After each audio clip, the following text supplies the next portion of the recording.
নমস্কার।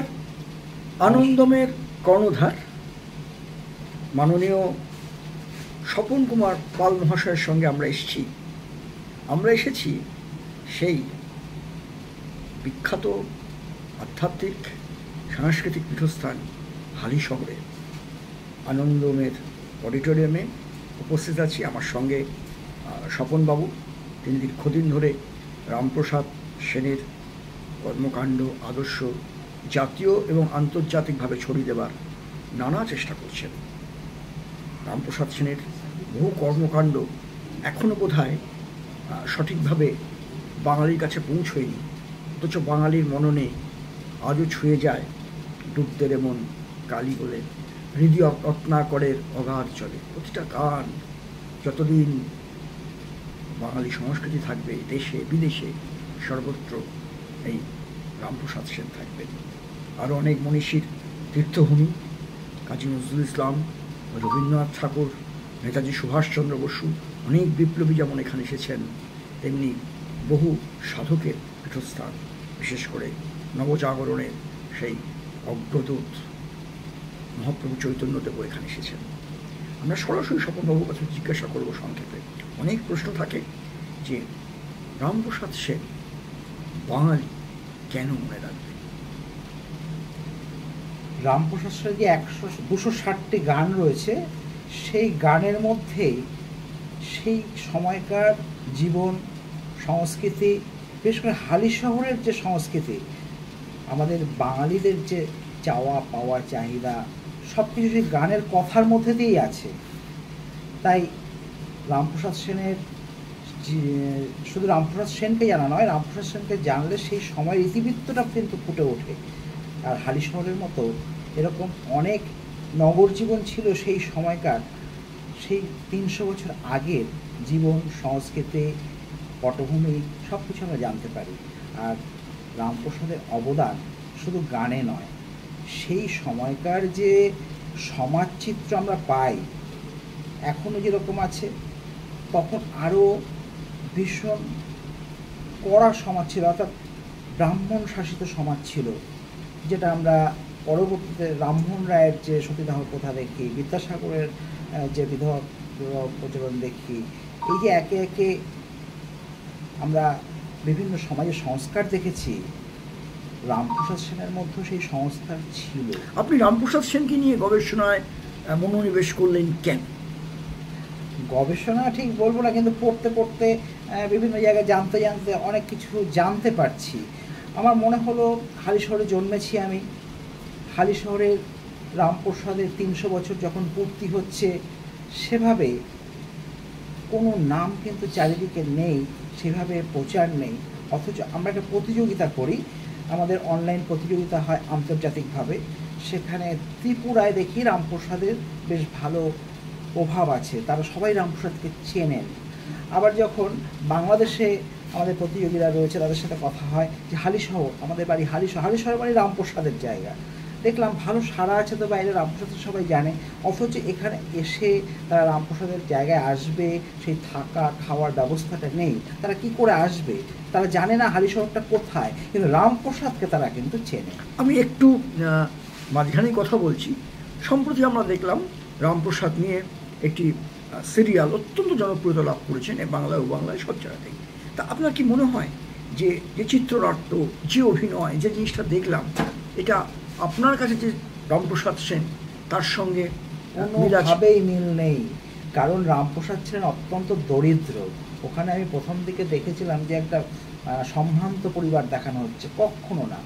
এবং যেভাবে সিরিয়ালটা নিয়ে যাওয়া হয়েছে, মানুষ কিভাবে, মানে এটা পেট সাংবাদিকতা, যেরকম যে পয়সা বিনিময়ে আমি সংবাদ পরিবেশন করবো, যেভাবে বলবে সেই পরিবেশন করবো, অর্থাৎ ব্যবসায়িক দিক থেকে তারা করেছে, কিন্তু সঠিক তথ্য বা সঠিকভাবে সেই সময়কার সমাজ সংস্কৃতি তুলে ধরা হয়নি, মানুষের কাছে ঠিকভাবে পৌঁছে দেওয়া হয়নি। এর বিরুদ্ধে মামলা করা উচিত ছিল, যেহেতু আমাদের রামপ্রসাদের সেইভাবে কোনো সংগঠন নেই, কে করবে? খারাপ লাগে যে একটা মিথ্যা তথ্য যখন প্রচার করা হয়, তার বিরুদ্ধে কোনো সোচ্চার হয় না। আর মানুষ যা ভালো কিছু খেতে পারে, মানে সময়ের টাইম পাস, সেটাই দেখে, সত্যতা কেউ যাচাই করে না, কেউ এসে সেটা প্রশ্ন করে না। এগুলো আমাদের বাঙালিদের উল্লেখযোগ্য কি কি আপনার কাছে মনে হয়েছে যে চূড়ান্ত মিথ্যাচার হয়েছে আমাদের রামপ্রসাদ সেনকে নিয়ে?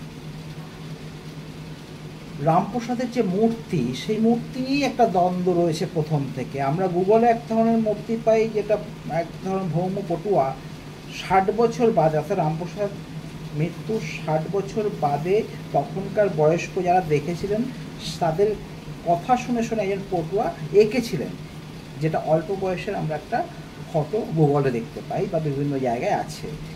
তারপরেও তো রামপ্রসাদ জীবিত ছিলেন, সেই সময়কার ছবি কোথায় পাবো? যেহেতু সাধুর বেশে একটা দাড়ি লাগিয়ে দিলাম, তাহলে তার সে হলো না। ফলে আমাদের রামপ্রসাদ স্কুলে একটি মূর্তি বসানো হয়েছে, চৌমাথায় একটি মূর্তি বসানো হয়েছে, রামপ্রসাদের ভিটে একটা মূর্তি বসানো হয়েছে। আমি মূর্তিটা তৈরি করার সময় বিভিন্ন মূর্তিগুলো দেখেছি, কোনো মূর্তির সাথে কোনো মূর্তির মিল নেই। এরপরে আমি কিছু মানুষের কাছে যাই, যেমন এখানে রয়েছে বামাপদ গাঙ্গুলী মহাশয়, যার বাড়ির সাথে এই রামপ্রসাদের ভিটের একটা যোগাযোগ ছিল। আমি বাঁধন সেনগুপ্ত, যদি নজরুল গবেষক প্রথম, তার লেখা রামপ্রসাদের উপর বই আছে, তার কাছে গল্প শুনি। তার যে চিত্র, যে এখানে ইংরেজরা কোনো এক ইংরেজ বেড়াতে এসেছিল এবং রামপ্রসাদের ছবি এঁকে লন্ডন মিউজিয়ামে সেই ছবিটি আছে বলে দাবি করা হয়, এই নিয়ে বিতর্ক আছে। তো এরকম সমস্ত মানুষের কাছে জেনে বুঝে আমি একটা রামপ্রসাদের এই যে মূর্তিটা, এই মূর্তিটা দাঁড় করিয়েছি, যেটা আবার ওই 3টে মূর্তির সাথে কিন্তু কোনো মিল নেই। আমি একবার মূর্তিটা নিয়ে দর্শক বন্ধুদের দেখাই, যে চমৎকার। উনি আনন্দ সংস্থার সঙ্গে আছেন, এবং শুধু তাই না, হাজারের ওপরে এই মূর্তি দেশে বিদেশে উনি বিভিন্ন মানুষজনকে, গেস্টদেরকে, যারা সাংস্কৃতিক জগতের মানুষজন, তাদেরকে দিয়েছেন, এবং চমৎকারভাবে সুন্দর এবং বিভিন্ন জায়গায় ছড়িয়ে ছিটিয়ে রয়েছেন। আমি স্বপনবাবুর কাছে এই মূর্তি ধরেই এই প্রশ্নটা করতে খুব আমার ইচ্ছা করছে। আজকে আমরা যে ভিটের জমিটা দেখি, যেখানে মন্দির গড়ে উঠেছে, কঠোরভাবে ছবি তোলা নিষিদ্ধ নানা কারণে। আমার একদম একটি সরাসরি প্রশ্ন, যে ভিটেতে পর্যটকরা আসছেন হালি শহরের বুকে, সেটা কি সেই রামপ্রসাদের ভিটে? একটু সংশোধন করবো আগের প্রশ্ন, যে এই রামপ্রসাদের মূর্তিটি আমি তৈরি করি, কিন্তু প্রথম যে তৈরি সেটা আমার ভাগ্নে শুভম পাল। সে গভর্নমেন্ট আর্ট কলেজ থেকে পাশ করেছে এবং বরোদা বিশ্ববিদ্যালয় থেকে MA করেছে এই স্কাল্পচারের উপরে। তাকে দিয়ে এই মূর্তিটা কিন্তু তৈরি করি। আমার দর্শক বন্ধুরা, আমরা তাদেরকে অভিনন্দন জানাই এমন চমৎকার মূর্তি। পরবর্তী প্রশ্ন, যে রামপ্রসাদের ভিটে যে স্থানে আজ রয়েছে, আমরা ইতিহাসে জানতে পারি যে কৃষ্ণচন্দ্র, রাজা কৃষ্ণচন্দ্র তার গান শুনে তাকে জমিদান করেছিলেন 14 বিঘা।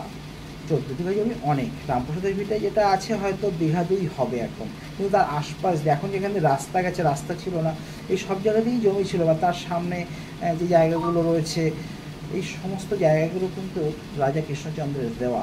কিন্তু রামপ্রসাদের বাড়ি কোথায় ছিল? ওই ভিটেটাই কি ছিল? কিন্তু বটগাছটা যেটা রয়েছে, ওইখানে বসে তিনি ধ্যান করেছেন, পঞ্চবটির মতো যেটি করা। হ্যাঁ, এটা ঠিক, কিন্তু ভিটেটা মানে বাড়িটা ওখানেই ছিল না, বাড়িটা তার আশপাশে ছিল। এটা কেউ একটা রানী রাসমণির জন্মস্থানের মতোই বিতর্কিত বা রহস্যময়। রানী রাসমণির প্রয়াণের স্থান আমরা জানি, যেখানে থাকতেন যানবাজারে, কিংবা হরিশ্চন্দ্রের স্ত্রীকে উনি দেহ রেখেছিলেন আদিগঙ্গার পাড়ে। কিন্তু রানী রাসমণির যে জন্মস্থান, সেটা নিয়েও যেমন একটা বিতর্ক হয়েছিল, এটাও কি অনেকটা তাই? উনি বসবাস করতেন অনেকটাই তাই। মানে আমরা সবাই এখন যেরকম রয়েছে, একটা শাসনে রয়েছি, আমরা সত্যি কথা বলতে ভয় পাচ্ছি, তাদের মতো হয়ে আমাদের বলতে হবে, না হলে আমাদের বিভিন্নভাবে অত্যাচার সহ্য করতে হবে। এই রকমভাবে তারা অত্যাচারের ভয়ে ইতিহাস বিকৃত হয়েছে বারবার, সত্যটা কখনো তুলে ধরে। যারা যে ইতিহাসটা লিখবে, আগেকার যেমন আকবরের আমলে যে আমরা নবরত্ন জানি, অর্থাৎ রাজার পৃষ্ঠপোষক না হলে তার নাম ছড়ায় না, তার নাম থাকে না। মহাপ্রভু চৈতন্যদেবের সময় যে ট্র্যাডিশন, সেই ট্র্যাডিশন এখনো চলছে আজও। তা রামপ্রসাদও তার শিকার হয়েছেন। রামপ্রসাদের সপক্ষে কথা বলার মতন হালি শহরে সেরকম কোনো মানুষ ছিল না, বেশিরভাগই ছিল বিপক্ষে। কারণ তিনি ব্রাহ্মণ ছিলেন না, সেন বংশ হয়ে তিনি কালী পুজো করবেন, আর তার সম্পর্কে এত বারবারন্ত, এটা ভালোভাবে মেনে নেননি। ফলে তাকে কিভাবে সরিয়ে দেওয়া যায়, তার নাম কিভাবে চাপা পড়ে, বিকৃত করা হয়েছে, কারণ তাদের আন্ডারেই ছিল সেই সময়কার সমস্ত ক্ষমতা। ফলে ক্ষমতা যাদের হাতে থাকবে তারা যেভাবে সাজাবে, যেভাবে খেতে দেবে, সেভাবেই খেতে হবে। কিন্তু রামপ্রসাদ সেন তো আমরা যারা ইতিহাসে জেনেছি যে তিনি রাজার অনুগ্রহ লাভ করেছিলেন, জমি জায়গা বৈভবশালী হয়েছিলেন, বা পরবর্তীকালে তার যে প্রজন্ম, তাঁরা কি রামপ্রসাদ সেনের স্মৃতি রক্ষার্থে তেমনভাবে সোচ্চার হননি? আজও আমরা দেখেছি যে যারা একটু কিছু পেতে চায়, তার জন্য তারা যদি দেশ সেবা করেন, সমাজ সেবা করেন, মানুষের সেবা করতে আসে নিজের সেবার জন্য, এই ধরনের লোক বেশি। অর্থাৎ জনগণের টাকা নিজের পকেটে ভরাই তাদের কাজ, এটাই জনসেবা। সেই সময়ও রামপ্রসাদ যা পেয়েছিলেন, যেহেতু রামপ্রসাদ আনন্দের সাগরে চলে গেছিলেন, এটা আমরা যদি অনুভব করি যে আমরা যা কিছু করি সবই আনন্দের জন্য করি। আমরা তার গানেও পাই যে কী আছে, বিভিন্ন রকম এই বৈভব, এই সম্পদ। তার নামে কেসও হয়েছিল, তাকে মার্ডার করতেও যাওয়া হয়েছিল, সেই সব গানের মধ্যে আছে। একটু শুনি, একটু তার প্রতি যে বিরুদ্ধাচরণ হয়েছিল একটু যদি আমরা ছুঁয়ে যেতে পারি। যেটুকু আমরা গানে পাই, গানের লাইনগুলো ঠিক মনে পড়ছে না, গানের মধ্যেই রয়েছে তাকে কিন্তু বলি দেওয়া হবে, ডাকাতটা তাকে প্রতিকূলতার মধ্যে ছিলেন। হ্যাঁ, এই ডাকাতটা ডাকাত নয়, এই ডাকাতটা তৈরি করা। অর্থাৎ তখনকার ক্ষমতাশালীরা তাকে হত্যা করার একটা চক্রান্ত করেছিল, এটাও তার গানের রয়েছে। আচ্ছা, আপনি যখন এরম একটা পেলেন, আমরা মহাপ্রভুর জীবনীতেও দেখতে পাচ্ছি পুরীতে উনি অত্যন্ত প্রতিকূলতার সম্মুখীন হয়েছিলেন। ওখান থেকে উনি যখন অন্তর্হিত হচ্ছেন, মন্দির থেকে চলে যাচ্ছেন, অনেকে অনেক কথা, হত্যা, গুপ্ত হত্যা, কেউ বলছেন চলে যাচ্ছেন ইত্যাদি, ইতিহাসের অনেক ব্যাখ্যা রয়েছে। যেহেতু আমাদের এই সনাতন ধর্মটা বেড়ে যাচ্ছে আর উড়িষ্যার জগন্নাথের ধর্মটা কমে যাচ্ছে, ওরা তখন ভাবলে এই বারবার না কমিয়ে দিই তাহলে আমরা শেষ হয়ে যাবো। এবং নীলাচল থেকে চলে যাওয়ার প্রায় 50 বছর ধরে নিষিদ্ধ ছিল হরে কৃষ্ণ হরে রাম করা। ঠিক সেই অনুষঙ্গেই আমরা যেন খুঁজে পাচ্ছি রামপ্রসাদ সেনের অন্তর্ধান ব্যাপারটা। দর্শক বন্ধুরা, কেউ আঘাত পাবেন না, কারণ আমার মনে হয় ইতিহাসের কষ্টি পাথরে সত্যটা উঠে আসা দরকার। আমাদের যে লালিত বিশ্বাস, আমরা জানি যে মহাপ্রভু অন্তর্ধান করেছেন, কখনো বলা হচ্ছে মহাসাগরে লীন হয়ে গেছেন, কখনো বলছেন প্রভু জগন্নাথের সঙ্গে মিলে গেছেন। কিন্তু আমরা যদি বিজ্ঞানের আলোকে, আধ্যাত্মিক আলোকে দেখি, এই মরদেহ জন্মালে চলে যেতে হয়, শ্রীকৃষ্ণকেও চলে যেতে হয়েছে। সেক্ষেত্রে আমরা নিশ্চয়ই সেই মরদেহ সন্ধান পেতাম। কিন্তু রামপ্রসাদ সেন এত বড় একজন কবি, এত বড় একজন বিদ্বজ্জন, একাধিক ভাষায় তার উৎপত্তি, একাধিক ভাষায় জানতে পারছি আমরা। তিনি মায়ের মূর্তি নিয়ে গঙ্গাবক্ষে লীন হয়ে গেলেন, পাড়া প্রতিবেশী জনপ্রিয় ব্যক্তিত্ব, সে অর্থে তিনি ভিআইপি সেই সময়কার। আজকে নিরিখে যদি দেখি, তাকে ওরকম একা ছেড়ে দেওয়া হলো, কেউ কি তার সঙ্গে ছিলেন না? পাড়া প্রতিবেশী কেউ আটকালো না। তিনি যদি আত্মহত্যাই করবেন তাহলে তো এ রাস্তা তার ছিল না। আর তিনি মায়ের সন্তান, আত্মহত্যার কথা তিনি বলেন না, তিনি মৃত্যুকে খুব সহজভাবে দেখেছেন। অনেকগুলো প্রশ্ন উঠে আসে। আজকে আমরা দেখতে পাচ্ছি তার সেই ঘাট, রামপ্রসাদের ঘাট। এই প্রশ্নটা আমি স্থানীয় দীর্ঘদিন চর্চায় আছেন স্বপনবাবু, ওনাকে করতে চাইছি এই সন্দেহটা যে সত্যি কি ঘটেছিল। সাধারণ মানুষ সেই সময় ছিলাম না, কিন্তু যতটা যে জানতে পারি, বা আপনারাও বলুন না, যে একটা মানুষ সে একটা মূর্তি নিয়ে ডুব দিচ্ছে, সে সাঁতার জানতে, তাহলে মূর্তির ভারে সে ডুববে না। আবার অলৌকিক কাণ্ড যদি কিছু বলি, আরও অনেক কিছু অলৌকিক দেখানোর ছিল, সে তো মরতে চায়নি কখনো, তার কোনো লেখাতে আমরা দেখতে পাইনি যে তিনি চলে যাবেন। আর তাছাড়া সেই সময় তার পরিবেশ ওরম ছিল না, তিনি এত জয় করেছেন, চারদিকে মাতৃমহিমা ছড়িয়ে দিচ্ছেন, তার কেন হঠাৎ এরকম আত্মগ্লানি আসবে? মেগি রোগও ছিল না যে সেখানে মেগি রোগ হয়ে সে মারা যাবেন। ঠিক। তাহলে আমরা আগে যে ঘটনাগুলো দেখেছি, পরম্পরা করলে এটা কি মনে হয় না তাকে চক্রান্ত করে একটা প্ল্যান করে মারা হয়েছিল? একটু পরম্পরা বললে একটু বোঝার চেষ্টা করি। এই একটু আগে যেরকম বললাম যে ডাকাতদের দ্বারা প্রভাবিত হওয়ার ঘটনা, তারপরে তিনি যে সোনা পেয়েছিলেন জমিদারের কাছ থেকে, সিরাজের কাছ থেকে, তাহলে তিনি তারপরে গরিব ছিলেন, কারণ সেই সোনাগুলো কোথায় গেল? তাদের হাতে যদি পৌঁছতো তাহলে তারা কি সেইভাবে না খেয়ে দিন যাপন করতে হতো? তাহলে এখানে যখন আসলো সেই সোনা বা এত জমি, সেই জমি তখন দাম কম ছিল যদিও, তবুও সেই দিন দশা তাদের পরিবারকে কাটাতে হয়েছে। তাহলে এই যে আজু গোসাইয়ের মতো অনেকেই তার বিরুদ্ধাচরণ করেছেন, প্রকাশ্যেই করেছেন, বেশিরভাগ যেহেতু ওদের ক্ষমতা ছিল, ফলে ক্ষমতা, সাধারণ মানুষ ভয়ে কথা বলতে পারেনি। সাধারণ মানুষ গান শুনছে, গানই শুনেছে, কিন্তু তার পক্ষে কথা বলবে, তার কাছে খাবারটুকু নিয়ে যাবে, সেটুকু ক্ষমতা কেউ দেখাতে পারেনি। ফলে তার অন্তিম দশা কী হতে পারে এটা আমরা অনুমান করতে পারি। আর যদি সত্যি ডুবেই যেতেন, তারপরে তার দেহটা কি পাওয়া যাবে না, গঙ্গায় কোথাও ভেসে উঠবে না? তার তো কোনো প্রমাণই রাখেনি, আমরা পাই না ইতিহাসে। আর তখন এখানে এমন ব্যাপার নয় যে ওনার দেহটা হাঙর কুমির এরা সব খেয়ে ফেলবে, এমন ব্যাপারটাও নয়। তাহলে গভীর গোপন সত্য চাপা দেওয়া হয়েছিল, অবশ্যই আমার যেভাবেই হোক চাপা দেওয়া হয়েছিল। অবশ্যই ইতিহাসের পাতা যদি উল্টাই, আমরা ঘটনার পরম্পরাগুলো যদি দেখি, আমরা যদি নবাবের ইতিহাস পড়ি, কৃষ্ণচন্দ্রের ইতিহাস পড়ি, গোপাল ভাঁড়ের ইতিহাস পড়ি, বা আমাদের হালিশহরের যে সতীমায়ের ইতিহাস, তার পরবর্তী এখানে যারা ব্যবসা বাণিজ্য করতে এসছে, অতীত ধরে যদি আমরা এগোই একটার পর একটা, তাহলে আমরা দেখতে পাবো যে যা রটেছে তা ঠিক নয়। দর্শক বন্ধুরা, আজকের আলোচনা থেকে কিন্তু একটা গভীর প্রশ্ন উঠে গেল। সম্ভবত এটাই প্রথম আমাদের স্বপনবাবু যে প্রশ্নটা তুলে দিলেন, আমাদের যে অনুমান ছিল, হয়তো অনেক ভক্ত প্রাণে বেদনা হতে পারে, আঘাত লাগতে পারে, কিন্তু ঈশ্বর তো সত্যেরই প্রতিভূ, আমরা সে প্রশ্ন তুলতেই পারি।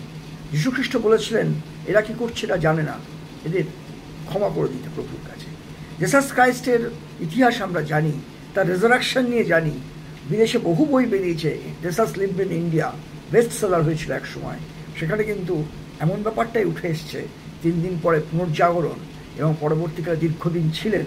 এবং রোজাবাল শ্রাইন, যেটা খানিয়ার এখন শ্রীনগরে আছে, দেখে আসার আমার সৌভাগ্য হয়েছিল, যেখানে আর ছবি তোলা নিষিদ্ধ, যেখানে বলা হয় ইসাইনাথ, ইসাই খান, জেসাস ক্রাইস্টেরই নাম, তিনি সমাহিত আছেন। এসব অনেক ভক্ত প্রাণে হয়তো আঘাত লাগতে পারে, কিন্তু আমরা রামপ্রসাদ সেনের সম্পর্কে যে প্রশ্নটা তুললেন স্বপনবাবু, এটা কিন্তু অত্যন্ত একটা খুব পার্টিনেন্ট কোয়েশ্চেন, অত্যন্ত প্রাসঙ্গিক বিষয়। তার দেহটা গেল কোথায়? মরদেহ তো থাকবে। তিনি অখ্যাত ব্যক্তি নন, করো বিখ্যাত মানুষ, তার ভক্তের সংখ্যাও কম ছিল না, কিন্তু কোথাওকে নির্যাতন করে চুপ করে দেওয়া হয়েছিল, যেমনটা ঘটেছিল নীলাচলে মহাপ্রভুর ক্ষেত্রে। তার শিষ্য যারা ছিলেন তারা সবাই নীলাচল ছেড়ে চলে গেছিলেন, কেউ বৃন্দাবন, সারা ভারতে ছড়িয়ে গেছিলেন। 50টি বছর চুপচাপ ছিল, কোনো ভক্ত সাধক চৈতন্যদেবের লীলাম কথা মানে তার কীর্তিকলাপ নিয়ে লেখেননি। তা 50-60 বছর পরে তার সম্পর্কে লেখা হয়েছিল। রামপ্রসাদ সেনের কি এমন কোনো ইতিহাস লুক্কায়িত ছিল, পরবর্তীকালে কালের গর্ভে বিলীন হয়ে গেছে বা হারিয়ে গেছে, বা কোথাও কি পুঁথিপত্রে লেখা আছে? এই প্রশ্ন আমাদের থাকবে। নিশ্চয়ই রামপ্রসাদ সেনের এই সোমমাতৃ মূর্তি নিয়ে গঙ্গাবক্ষে হারিয়ে যাওয়াটা স্বাভাবিক নয়। এই প্রশ্নটা আমরা প্রথম তুললাম, সম্ভবত ইউটিউবে এই বিষয়টা প্রথম সামনে এলো। আপনারা মতামত দেবেন, কারণ আমরা চাই জাগরণ হোক। যখন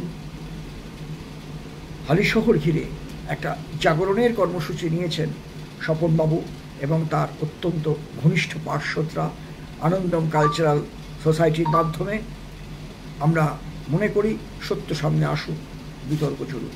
বিতর্কের মধ্যেই যে অমৃত মন্থন হয়েছিল আমরা জানি, সে হোক না গরল, সেখানে মহাদেব গ্রহণ করেছিলেন সেই গরল। নয় আমরাই রামপ্রসাদের যারা ভক্ত, যারা কালী মায়ের ভক্ত, সেই গরল আমরাই পান করব ফলাফলের থেকে।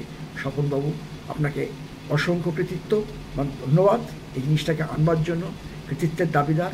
আপনি কি এমন কিছু আর কিছু বলবেন যেটা রামপ্রসাদ সম্পর্কে আমাদের আগামী দিনে দর্শক বন্ধুদের ভাবতে সাহায্য করতে পারে?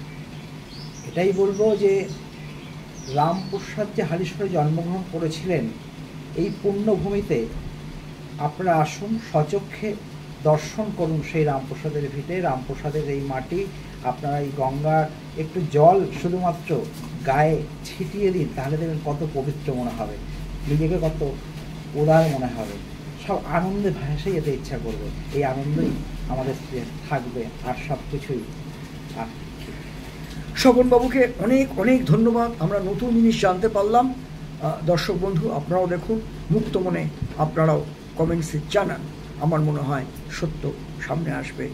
সবাইকে আমাদের জনের তরফ থেকেই আমরা শ্রদ্ধা জানাই, নমস্কার জানাই, প্রণাম জানাই এবং সত্যের সূর্যস্নাত পথে রামপ্রসাদ সেন উদ্ভাসিত হোক আমাদের কাছে। নমস্কার।